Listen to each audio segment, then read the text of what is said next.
चलिए आज अपनी हार्डवेयर की क्लास का सेकंड पार्ट स्टार्ट हो रहा है। फर्स्ट पार्ट अपन पहले ही सीख चुके हैं, तो ये भी जो क्लास है वो सेकंड है हार्डवेयर की।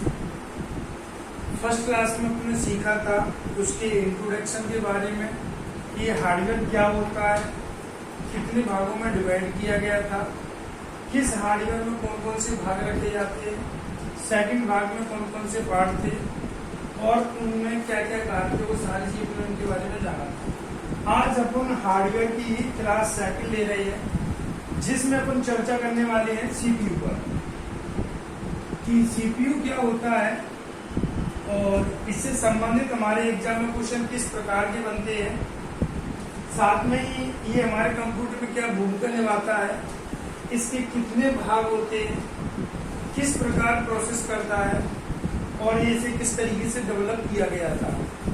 तो आज अपन सारी चर्चा करने वाले सीपीयू के ऊपर। क्लियर? पहली बात, सीपीयू का जो फुल फॉर्म होता है वो होता है सेंट्रल प्रोसेसिंग यूनिट। तो ये कैसी होती है? हार्डवेयर यूनिट होती है। कैसी होती है? एक ये हार्डवेयर यूनिट होती है जो क्या काम करती है? प्रोसेसिंग का काम करती है। क्या काम करती है? प्रोसेसिंग का काम करती है। और ये कहां पर कनेक्ट होती है? सेंटर में कनेक्ट होती है। सेंटर में किसके कनेक्ट होती है? मदरबोर्ड। सेंटर में किसकी कनेक्ट होती है? मदरबोर्ड के। ये अपने इसकी डेफिनेशन को हमने तोड़ दिया कि सीपीयू क्या होता है? एक हार्डवेयर यूनिट होती है जो मदरबोर्ड के सेंटर में कनेक्ट होती है। क्या कार्य करती है? प्रोसेसिंग का कार्य करती है। ये तो अपने इसकी परफॉर्मेंस से जाना। और आगे तुम देखते हैं कि ये जो सीपीयू होता है ना, ये इंटरनल हार्डवेयर होता है। कल की क्लास में अपने देखा था कि हार्डवेयर को दो भागों में डिवाइड किया गया था, एक इंटरनल हार्डवेयर, दूसरा एक्सटर्नल हार्डवेयर। अपनी क्लास में इंटरनल क्लास का पहला पार्ट आज से स्टार्ट हो रहा है, जिसका नाम क्या है? सीपीयू। तो अपन इंटरनल में जितने भी हार्डवेयर थे सभी हार्डवेयर को एक एक से सीखेंगे, किसका यूज क्या होता है, कुछ से कैसे क्वेश्चन बनते हैं, वो सारी जानकारी उनको मिलेगी। तो क्लास सेकंड में अपन सीख रहे हैं सीपीयू के बारे में। ये क्या होता है? एक इंटरनल हार्डवेयर होता है। फुल फॉर्म क्या होता है? Central processing unit. ये जो इंटरनल हार्डवेयर होता है ये एक छोटी सी चिप के रूप में होता है। किसके रूप में होता है? छोटी सी चिप के रूप में होता है। और ये जो छोटी सी चिप होती है इसे अपन माइक्रोचिप भी कहते हैं। क्या कहते हैं? माइक्रो। क्योंकि ये साइज में कैसी होती है? छोटी होती है। तो चिप है कैसी? माइक्रो। तो पूरा नाम क्या बनेगा? ये एक माइक्रोचिप होती है। तो अपने जो सीपीयू होता है, क्या होता है? सीपीयू होता है वो किसके रूप में रहता है? एक माइक्रोचिप के रूप में होता है। किसके रूप में हो गया?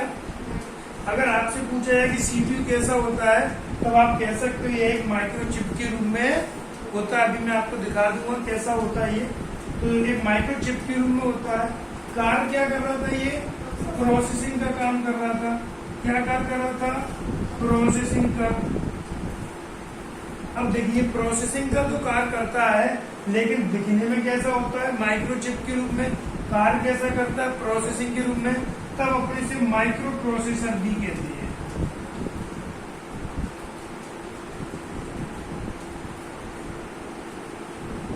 माइक्रो प्रोसेसर भी कहते हैं। प्रोसेसर अपने साइज के आधार पर ले लिया और प्रोसेसिंग इसके कार्य के आधार पर ले ली और इसको एक नया नाम दे दिया माइक्रो प्रोसेसर। तो ध्यान रखना, जो माइक्रो प्रोसेसर होता है या केवल प्रोसेसर होता है वो एक किसका रूप होता है? सीपीयू का रूप होता है। किसका रूप होता है? बहुत सारे बच्चे ये कहते हैं कि सीपीयू और प्रोसेसर अलग अलग होता है, नहीं एक ही होता है। सीपीयू को अपन क्या कहते हैं, प्रोसेसर, और प्रोसेसर को अपन क्या कहते हैं, माइक्रो प्रोसेसर। इसके 3 नाम हो गए। फर्स्ट नाम सीपीयू हो गया, दूसरा साइज के आधार पर माइक्रो, प्रोसेसिंग के आधार पर प्रोसेसर, तो इसे अपन सीपीयू भी कहते हैं, माइक्रो प्रोसेसर भी कहते हैं, और केवल प्रोसेसर भी कहते हैं। क्लियर। अब सीपीयू को आप वो बॉक्स मत समझना जिसे अक्सर लोग कहते हैं, एक कैबिनेट बॉक्स को ही सीपीयू बोलने लगते हैं, सिस्टम बॉक्स को ही सीपीयू बोलने लगते हैं। वो अलग होता है, उसमें सारे इंटरनल पार्ट कनेक्ट होते हैं, अपन उसको कैबिनेट बॉक्स कहते हैं या सिस्टम बॉक्स कहते हैं। क्या कहते हैं, सिस्टम बॉक्स। जबकि सीपीयू क्या होता है, एक प्रोसेसर होता है जिसे अपन माइक्रो प्रोसेसर भी कहते हैं। मैं दिखा देता हूँ, ये इस तरीके का मदरबोर्ड होता है। यहाँ पे ये जो चीज करेक्ट है, ये अपने प्रोसेसर होता है, जिसमें ये लगा हुआ है उसे बोलते हैं प्रोसेसर सॉकेट। क्या बोलते हैं, प्रोसेसर सॉकेट। अपन उसको इस तरीके से निकाल सकते हैं। ये चिप होती है, इसी को कहती है सीपीयू। क्या कहते हैं इसको, सीपीयू। और इसी को कहते हैं माइक्रो प्रोसेसर, इसी को कहते हैं प्रोसेसर। कंप्यूटर में समस्त प्रकार की प्रोसेसिंग को कौन करता है, सीपीयू।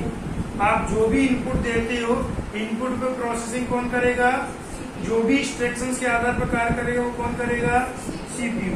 किसमें कनेक्ट रहता है, सीपीयू सॉकेट में। किस पे रहता है, सीपीयू सॉकेट में। मदरबोर्ड पर इसको सेंटर में लगाया जाता है, और लगाने के बाद इसको इस तरीके से लॉक कर दिया जाता है। इसी के ऊपर एक फैन लगा रहता है जिसे अपन कहते हैं सीपीयू कूलिंग फैन। क्या कहते हैं, सीपीयू कूलिंग फैन, जो सीपीयू को ठंडा करने का कार्य करता है। क्लियर। इसे कहते हैं सीपीयू, ना कि अपन उस बॉक्स को कहेंगे सीपीयू। तो आज के बाद उस बॉक्स को बोलेंगे अपन कैबिनेट बॉक्स या सिस्टम बॉक्स, और ये क्या होगा अपना, सीपीयू हो गया। क्लियर। चलिए आगे देखिए। अभी तो अपने केवल नाम जाने कि सीपीयू को प्रोसेसर कहते हैं, माइक्रो प्रोसेसर क्यों कहते हैं। अपन आगे बात करते हैं। तो अपना जो प्रोसेसर होता है वो प्रोसेसिंग का काम करता है। क्या काम करता है, प्रोसेसिंग का काम करता है। इनपुट पर कार्य करता है, इंस्ट्रक्शंस के आधार पर कार्य करता है।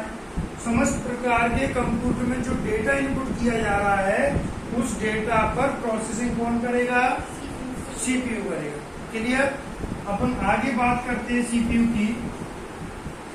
तो ये सबसे पहला सीपीयू था, वो आया था आपका 1971 में, 1971। कौन सा आया था, सॉरी कौन सी ईयर में आया था, 1971 में आया था। और इसको इंटेल कंपनी ने बनाया था। किसने बनाया था, इंटेल कंपनी ने बनाया था। तो अगर बात होती है कि भाई सीपीयू या माइक्रो प्रोसेसर की जन्म किस कंपनी ने दिया, इंटेल कंपनी ने। इंटेल कंपनी में भी एक व्यक्ति कार्य करते थे जिनका नाम था टेड हॉग। क्या नाम था, टेड हॉग। तो अगर अपन जनक कहेंगे या इसके आविष्कार का श्रेय कहेंगे तो टेड हॉग को जाता है, जो कि इंटेल कंपनी के कर्मचारी थे। इन्होंने 1971 में पहला सीपीयू विकसित किया और उसको नाम दिया इंटेल 4004। ये मोस्ट इम्पोर्टेंट क्वेश्चन है कि सबसे पहला प्रोसेसर किसने बनाया, इंटेल कंपनी ने बनाया। व्यक्ति पूछेगा तो क्या नाम लगाओगे, टेड हॉग बनाओगे, टेड हॉग लगाओगे। और ईयर पूछेगा तो 1971। पहला कौन सा बना था, इंटेल 4004। कौन सा बना था, इंटेल 4004। क्लियर।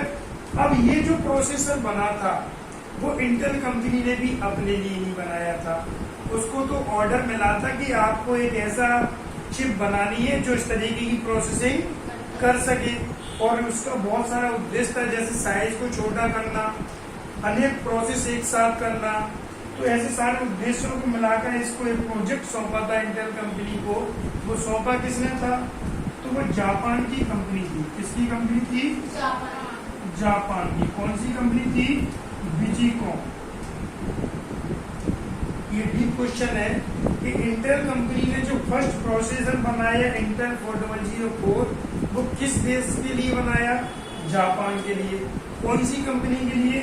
विजीकॉम कंपनी के लिए बनाया। क्लियर? तो पहला प्रोसेसर इंटेल 400 कोर बनाया, इसलिए आज अपन कहते हैं कि इंटेल कंपनी का मदरबोर्ड, इंटेल कंपनी का प्रोसेसर सबसे बेस्ट रहता है। अदर कंपनियां भी बनाती हैं, जैसे AMD बनाती है, सेलेरॉन बनाती है, लेकिन अगर अपन सबसे बेस्ट की बात करें तो कौन सी कंपनी को मानते हैं? Intel company. मैं हमेशा अपने स्टूडेंटों को इसी को सजेस्ट करता हूँ कि आप कोई भी कंप्यूटर खरीदे या लैपटॉप खरीदे, उसमें मदरबोर्ड हमेशा किसका लेना है? आपको इंटेल कंपनी का लेना है, जो सबसे अच्छा माना जाता है और चलने में भी अच्छा होता है। मैं भी इंटेल का ही यूज करता हूँ। क्लियर? चलिए अब इसके बारे में और जानकारी लेते हैं अपन इंटेल के बारे में। तो पहला जो प्रोसेसर आया था तो उसका नाम क्या था? इंटेल 4004। ये 4-बिट प्रोसेसर था। 4-बिट प्रोसेसर था। 4-बिट का मतलब होता है ये जो प्रोसेसर बनाया गया था ना, वो एक बार में 4-बिट डेटा को प्रोसेस कर सकता है। एक बिट की अगर अपन बात करेंगे तो एक बिट इक्वल होता है 0,1। कितना होता है? 0,1। 1 बिट में दो ही डिजिट होते हैं, 0,1। इन दोनों को एक बिट कहते हैं, 0 और 1 को। ऐसी इसमें कितनी बिट हो गई? 4 बिट हो गई। तो ये जो इंटेल का फर्स्ट प्रोसेसर था वो कितने बिट प्रोसेसर था? 4 बिट। एक बार में कितनी बिट प्रोसेस कर सकता था? 4 बिट प्रोसेस कर सकता था। और अपन बात करें इसकी, ये सिंगल कोर था। ये सिंगल कोर था, ये एक बार में एक ही डेटा को प्रोसेस कर सकता था। आज अपन एक साथ अनेक डेटा को प्रोसेस कर सकते हैं, लेकिन स्टार्टिंग में ये सिंगल कोर के रूप में आया था, जो एक बार में एक ही डेटा पर प्रोसेस कर सकता था। अगर अपन बात करें पूरे कंप्यूटर को कंट्रोल करने की, इंस्ट्रक्शन देने की, तो वो कौन करता है? CPU करता है। किस पार्ट को क्या कार्य करना है, कैसे करना है, कौन बताता है? ये मेन CPU होता है। और भी CPU होते हैं अपने मोबाइल कंप्यूटर में, ऐसा नहीं है एक ही होता है, उसके पूर्व होते हैं। जैसे हम बात करें GPU की, तो ग्राफिक्स प्रोसेसिंग यूनिट, ये ग्राफिक्स का प्रोसेसर हो गया। ऐसे हम बात करें NPU की, नेटवर्क प्रोसेसिंग यूनिट, वो प्रोसेसर इनको कहते हैं। वो प्रोसेसर का मतलब होता है इसी के सहायक होते हैं। ये मेन होता है, इसी के अंदर कुछ सहायक होते हैं, जैसे GPU, NPU, graphics processing unit, network processing unit. ये कौन सी होते हैं? ये को प्रोसेसर होते हैं। किसके होते हैं? CPU के। CPU मेन प्रोसेसर होता है। क्या होता है? CPU मेन प्रोसेसर होता है। पूरे कंप्यूटर को इंस्ट्रक्शन देने का काम कौन करता है? ये CPU करता है। क्लियर? इसलिए CPU को कंप्यूटर का क्या कहते हैं? ब्रेन। क्या कहते हैं? ब्रेन या हार्ट। ये दो नामों से जाना जाता है। कंप्यूटर के ब्रेन या हार्ट के नाम से जाना जाता है। क्लियर? थोड़ा सा मैं फिर से रिवाइज कराता हूँ आपको कि जो CPU होता है वो एक हार्डवेयर होता है, ना कि सॉफ्टवेयर होता है। बहुत सारे स्टूडेंट कहते हैं कि सॉफ्टवेयर है, नहीं, ये हार्डवेयर होता है। अभी बताया तो छोटी सी चिप होती है, पूरा नाम सेंट्रल प्रोसेसिंग यूनिट होता है। हार्डवेयर में भी कौन सा हार्डवेयर होता है? इंटरनल हार्डवेयर होता है, एक छोटी सी चिप से मिलकर बना होता है, जिसे माइक्रोचिप भी कहते हैं। ये प्रोसेस करने का काम करता है, इसलिए पुलिस से क्या कहते हैं? Micro processor. और इसे केवल प्रोसेसर के नाम से भी जाना जाता है। पहला प्रोसेसर कब बनाया गया था? 90। किस कंपनी ने बनाया? इंटेल कंपनी ने बनाया। इंटेल कंपनी किस व्यक्ति ने बनाया? कैडॉक ने बनाया। सबसे पहला प्रोसेसर कौन सा आया? इंटेल 4004। किसके लिए आया था ये? जापान की विजीकॉम कंपनी के लिए आया था। क्लियर? ये कितने बिट प्रोसेसर था? 4 बिट प्रोसेसर था। सिंगल कोर था, एक बार में एक ही बिट प्रोसेस कर सकता है। ये मेन प्रोसेसर होता है। इसके को प्रोसेसर होते हैं जो उसके अंदर यूज किए जाते हैं, जैसे GPU, NPU। GPU का फुल फॉर्म क्लियर। चलिए, कंप्यूटर का ब्रेन या हार्ट किसको कहती है? क्योंकि पूरे कंप्यूटर सिस्टम को कंट्रोल कौन करता है? इतना नोट किए, फिर अपन आगे क्लास में।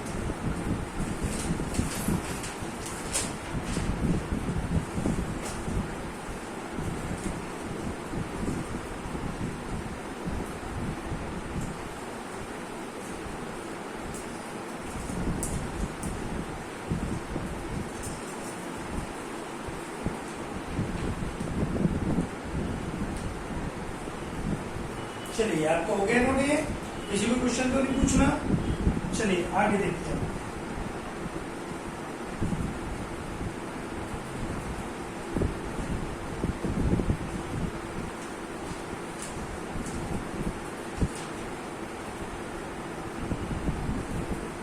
देखिए, आगे अपन देखते हैं जो सीपीयू की स्पीड होती है, क्या होती है?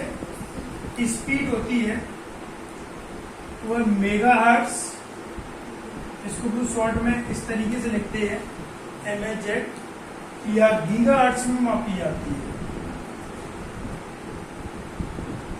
कंप्यूटर जो भी अपनी प्रोसेसिंग कर रहा है, अगर अपन उसको मेजर करेंगे तो मेजर किस में करेंगे? मेगाहर्ट्ज या गीगाहर्ट्ज में करेंगे। और अपन थोड़ी सी इसकी जानकारी लेंगे बीसीपीयू को बारे में ही। ये 4th जनरेशन प्रोसेसर है, 4th जनरेशन प्रोसेसर। ऐसा क्यों?